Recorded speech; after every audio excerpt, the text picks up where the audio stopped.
Assalamualaikum warahmatullahi wabarakatuh. Yang terhormat Ibu Pustika Ayuning Puri, SE, MSIM. Perkenalkan, nama saya Rian Sunjaya dari kelas NJ 301, Prodi PJJ Manajemen. Saya akan mempresentasikan ujian akhir semester Manajemen Operasional 1 dengan tema pola produksi dan manajemen proyek. Materi presentasi saya yang pertama, pola produksi, menjawab soal pola konstan, bergelombang, dan pola moderat. Lalu kedua, manajemen proyek, membuat gambaran jaringan proyek, lalu menghitung slack time dan menunjukkan jalur kritis pada proyek tersebut. Berikut adalah soal pada pola produksi. Ditanya pola konstan sebesar 1000 unit per triwulan, lalu pola bergelombang sesuai dengan gelombang permintaannya. Yang ketiga, pola moderat di mana pada triwulan pertama dan kedua sebesar 800 unit dan triwulan ketiga dan keempat sebesar 1200 unit. Yang pertama, pada pola konstan. Biaya perputaran tenaga kerja dalam pola konstan, produksi tiap triwulan akan selalu sama atau tetap besarannya. Oleh karena itu, tidak akan menjadi tidak akan terjadi perputaran tenaga kerja karena kebutuhan tenaga kerja antara triwulan satu dengan triwulan yang lainnya itu sama. Lalu biaya simpannya, triwulan satu perusahaan memproduksi 1000 unit, sedangkan permintaan itu ada di 400 unit. Terdapat kelebihan produksi sebesar 600 unit. Kelebihan produksi tersebut harus menanggung biaya simpan sebesar 600 unit dikali Rp250. Jadi hasilnya sebesar 150.000. Untuk triwulan 2, produksi perusahaan tetap di 1000 unit, sedangkan permintaan 1100 unit. Dan masih terdapat kelebihan produksi pada triwulan 1 sebanyak 600 unit yang masih disimpan.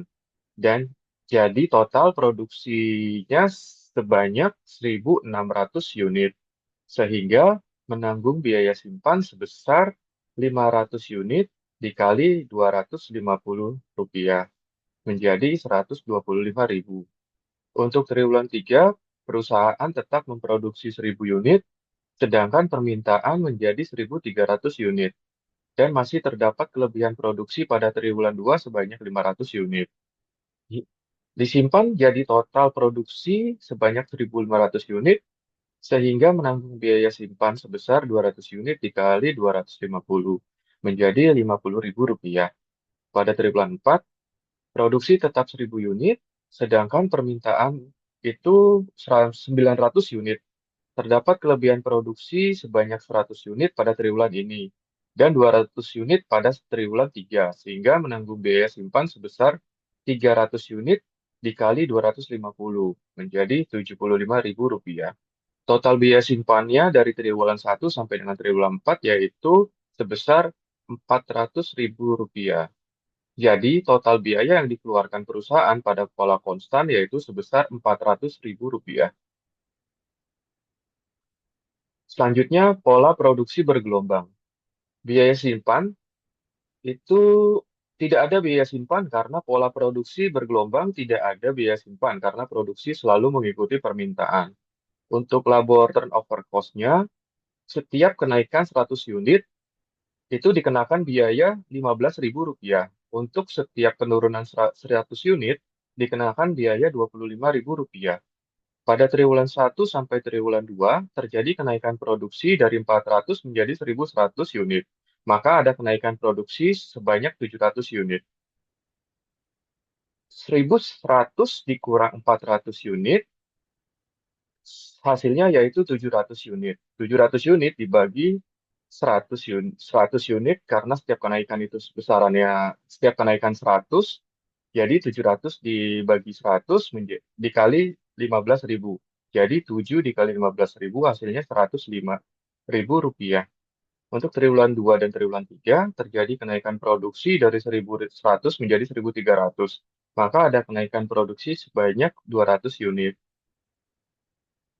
Perhitungannya 1.300 dikurang 1.100 menjadi 200 unit. 200 unit dibagi kenaikan 100 unit menjadi 2, yaitu berarti 2 dikali 15.000 menjadi 30.000 rupiah. Untuk triwulan 3 ke triwulan 4, terjadi penurunan produksi dari 1.300 menjadi 900. Maka pada penurunan produksi, maka terdapat penurunan produksi sebanyak 400. Dari 1.300 dikurang 900 menjadi 400. Dan 400 dibagi penurunan produksinya itu 100 menjadi 4. 4 dikali 25.000 menjadi 100.000 rupiah. Karena ini termasuk penurunan dan di mana penurunan itu setiap 100 unit dikenakan biaya 25.000. Jadi 4 dikali 25.000 menjadi 100.000. Jadi total labor turnover cost-nya yaitu 235.000. Total biaya yang dikeluarkan perusahaan pada pola produksi bergelombang itu jadi totalnya sebesar 235.000 rupiah. Selanjutnya pada pola moderat. Biaya perputaran tenaga kerja, setiap kenaikan 100 unit dikenakan biaya 15.000 rupiah. Dan setiap penurunan 100 unit dikenakan biaya 25.000 rupiah. Pada triwulan 1 sampai triwulan 3 terdapat kenaikan produksi dari 800 menjadi 1.200. Maka ada kenaikan produksi sebanyak 400 unit. 400 unit dibagi dengan kenaikan produksi 100 unit menjadi 4 dan dikali 15.000 menjadi 60.000. Lalu untuk biaya perputaran tenaga kerja, triwulan satunya itu 800 dikurang 400 sama dengan 400 dikali biaya simpan dalam satu triwulan 250 menjadi 100.000. Triwulan 2, 1.200 dikurang 1.100 sama dengan 100 dikali biaya penyimpanan 250 menjadi 25.000. Untuk triwulan 3, 1.300 dikurang 1.300 ini ya 0, maka tidak ada biaya.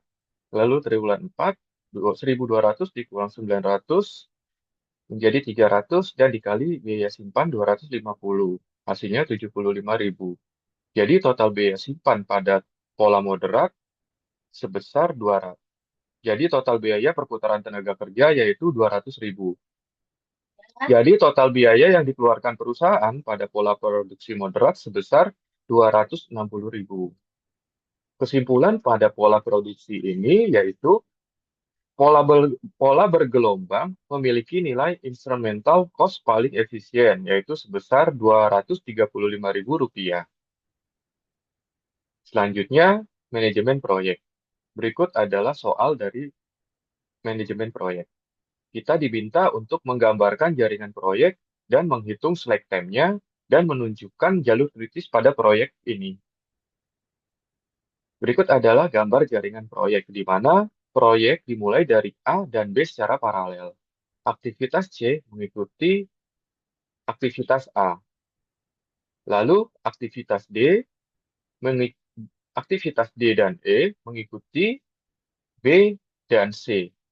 Lalu aktivitas F mengikuti D, aktivitas G mengikuti E dan F. Selanjutnya, proyek selesai di G. Untuk slack time dan jalur kritis pada proyek itu kita membuat table forward post early start atau ES dan early finish atau EF, di mana kegiatan A berdurasi 6 jam, ES-nya itu 0, dan early finish-nya itu 6. Lalu kegiatan B berdurasi 7 jam, early start-nya dimulai dari 0 juga, dan finish-nya di 7. Lalu C berdurasi 5 jam, start-nya 6, dan finish-nya 11. Jadi 5 ditambah 6. Untuk D, 6, durasinya 6 jam, start-nya 11, menjadi finish-nya di 17.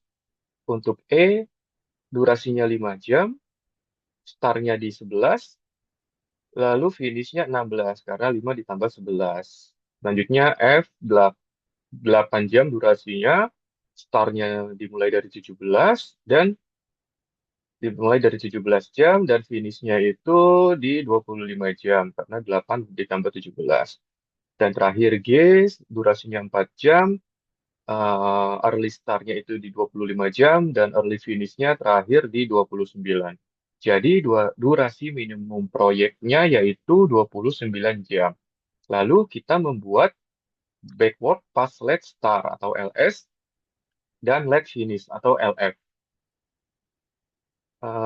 Ini eh, kebalikannya dari forward pass early start dan early finish. Jadi kita mulai dari kegiatan G yang berdurasi 4 jam, late finish-nya itu di 25, dan late start-nya itu 25, dan late finish-nya di 29. Lalu F, durasinya 8 jam, late start-nya itu di 17, dan LF-nya itu late finish-nya di 25. Prosesnya itu sama, itu kita menambah durasi dan untuk penambahannya itu di di late start-nya. Untuk E, durasinya 5 jam, late start-nya 20, menjadi 25.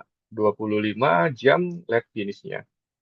Untuk D, durasi 6 jam, late start-nya 11 jam, menjadi late finish-nya 17 jam. Poin kegiatan C, durasi 5 jam, late start-nya 6 jam, menjadi late finish-nya 11 jam. Untuk kegiatan B, durasi 7 jam, late start-nya 4, dan late finish-nya 11 jam. Kegiatan A, late start durasinya 6 jam, late start-nya 0, dan late finish-nya 6. Untuk mencari slack time, slack sama dengan late start dikurang early start sama dengan late finish dikurang early finish. Kegiatan A, late start-nya 0, early start-nya 0. Lalu late finish-nya 0 dan late finish-nya 6 jam, early finish-nya 6 jam. Jadi slack-nya 0. Untuk kegiatan B, late start-nya 4, early start-nya 0, 4 dikurang 0 itu 4, lalu late finish-nya 11, early finish-nya 7, 11 dikurang 7 juga hasilnya 4, jadi slack-nya itu 4 pada kegiatan B. Untuk kegiatan C, late start-nya 6, early start-nya 6, 6 dikurang 6, 0, late finish-nya 11, dan early finish-nya 11, 11 dikurang 11 juga 0, slack-nya menjadi 0 untuk kegiatan C. Kegiatan D, late start-nya 11 jam, early start-nya 11 jam, 11 dikurang 11, 0, late, late finish-nya itu 17, dan early finish-nya itu 17, 17 dikurang 17 juga 0. Di slack kegiatan D itu juga hasilnya 0. Untuk kegiatan E, late start-nya 20, early start-nya 11, 20 dikurang 11, 9, late finish-nya 25, dan early finish-nya itu 16, 25 dikurang 16 yaitu 9. Jadi slack di poin E itu ada 9, 9 jam. Untuk kegiatan F, late start-nya itu 17, dan early start-nya itu 17, 17 dikurang 17, 0, late finish-nya 25, dan early finish-nya itu 25 juga, 25 dikurang 25, slack-nya jadi 0, untuk slack kegiatan F itu 0, dan terakhir kegiatan G, late start-nya itu 25, early start-nya 25, 25 dikurang 25, 0, dan late finish-nya 29, early finish-nya 9, 29 kurang 9, 0. Jadi slack untuk kegiatan G itu adalah 0. Jadi aktivitas dengan slack 0 membentuk jalur kritis, yaitu di kegiatan A, C, D, F, dan G, yaitu dengan 6 jam ditambah 5 jam ditambah 6 jam ditambah 8 jam dan ditambah 4 jam, jadi totalnya adalah 29 jam. Kesimpulan dari manajemen proyek yaitu yang pertama, aktivitas pada jalur kritis tidak boleh mengalami keterlambatan karena akan langsung menunda penyelesaian proyek. Kedua, aktivitas B dan E memiliki slack sehingga relatif fleksibel dalam penjadwalan. Untuk yang terakhir, ketiga, fokus pengendalian proyek sebaiknya diarahkan pada aktivitas A, C, D, F, dan G.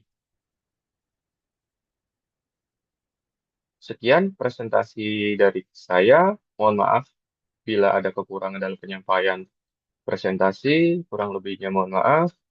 Wassalamualaikum warahmatullahi wabarakatuh.